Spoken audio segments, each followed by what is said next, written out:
ಸಿನಿಮಾಗೋಸ್ಕರ ಸಾಕಷ್ಟು ಬದಲಾವಣೆ ಮಾಡ್ಕೊಂಡಿದ್ದೀರಾ ನಿಮ್ಮ ಪರ್ಸ್ನಲ್ ಲೈಫಲ್ಲಿ. ಅಂದರೆ ಈಗ ನಿಮ್ಮ ಪ್ರೀವಿಯಸ್ ಸಿನಿಮಾಗಳು ನೋಡಿದಾಗ ಭೀಮಾ ಮತ್ತು ಸಲಗ ಕಂಪ್ಲೀಟ್ಲಿ ಯೂತ್ ಸೆಂಟ್ರಿಕ್ ಸಿನಿಮಾ ಆಗಿತ್ತು.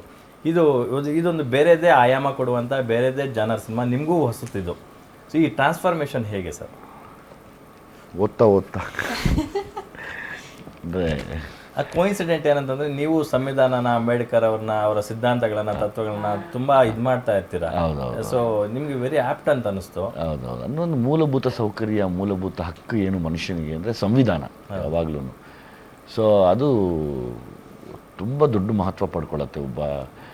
ಒಬ್ಬ ಮನುಷ್ಯ ಬದುಕಬೇಕಾದ್ರೆ, ಒಬ್ಬ ಮನುಷ್ಯನ ಜೀವನಕ್ಕೆ ಯಾವಾಗಲೂ ಪ್ಯಾರಲಾಗಿ ಅದು ಜೊತೆಯಲ್ಲಿ ಇತ್ತು ಅಂದರೆ ಅವನ ಜೀವನ ಸಾರ್ಥಕ ಆಗುತ್ತೆ ಅನ್ನೋ ನಂಬಿಕೆ ನನಗೆ ಯಾವಾಗಲೂ. ಅಲ್ಲ ಸರ್, ಇವಾಗ ಎಲ್ಲ ರೀತಿಯ ಫೆಸಿಲಿಟಿಗಳಿದೆ, ಬಟ್ ಈಗ ಯುವ ಸಮೂಹ ಹೆಂಗಾಗ್ಬಿಟ್ಟಿದೆ ಅಂದರೆ ಬೇರೆ ಬೇರೆ ಚಟಕ್ಕೆ ದಾಸರಾಗ್ತಿದ್ದಾರೆ. ಈ ಹಿಂದಿನ ಸಿನಿಮಾದಲ್ಲಿ ತಾವೇ ಅದಕ್ಕೆ ಜಾಗೃತಿ ಮೂಡಿಸಿದ್ರಿ, ಡ್ರಗ್ಸ್ ವಿಚಾರಕ್ಕೆ ಸಂಬಂಧಪಟ್ಟಂತೆ. ಇಷ್ಟೆಲ್ಲ ಇದ್ರೂ ಕೂಡ ತಂದೆ ತಾಯಿ ಸಫರ್ ಆಗ್ತಿದ್ದಾರೆ, ಮಕ್ಕಳು ಇನ್ಯಾವುದೋ ದಾರಿಲಿ ಹೋಗ್ತಿದ್ದಾರೆ ಅಂತ. ಆಗೆಲ್ಲವೂ ಕೂಡ ಹಿಂಗಿತ್ತು, ಹಿಂಗೆ ನಡೆಸ್ಕೊಳ್ತಾ ಇದ್ರು ತಂದೆ ತಾಯಿನ. ಮಕ್ಕಳು ಅದೇ ದಾರಿಲಿ ಹೋಗಲೇಬೇಕಾದ ಅನಿವಾರ್ಯತೆ ಇತ್ತು. ಈಗೆಲ್ಲ ಸೌಲಭ್ಯ ಕೊಡ್ತೀವಪ್ಪ, ಓದ್ರಪ್ಪ, ಒಳ್ಳೆ ದಾರಿಲಿ ಹೋಗಿ ಅಂದ್ರೂ ಕೂಡ ಮಕ್ಕಳು ಕೇಳಿಸ್ಕೊಳ್ತಾ ಇಲ್ಲ. ಹೆಂಗೆ ಅಂತ ಸರ್ ಈ ಸಮಾಜ ಬೇರೆ ದಾರಿಲೇ ಹೋಗ್ತಾ ಇದೆಯಾ ಅನ್ನೋದು ಆತಂಕನ ಶುರು ಆಗ್ಬಿಡುತ್ತೆ ಅಂತ ಯುವ ಸಮೂಹ ನೋಡಿದಾಗ. ಇಲ್ಲ, ಇದೊಂದಿದೆಯಲ್ಲ, ಇದು ಎಲ್ಲ ಕಡೆ ಕರ್ಕೊಂಡು ಹೋಗ್ತಾ ಇದೆ ಮನುಷ್ಯನ.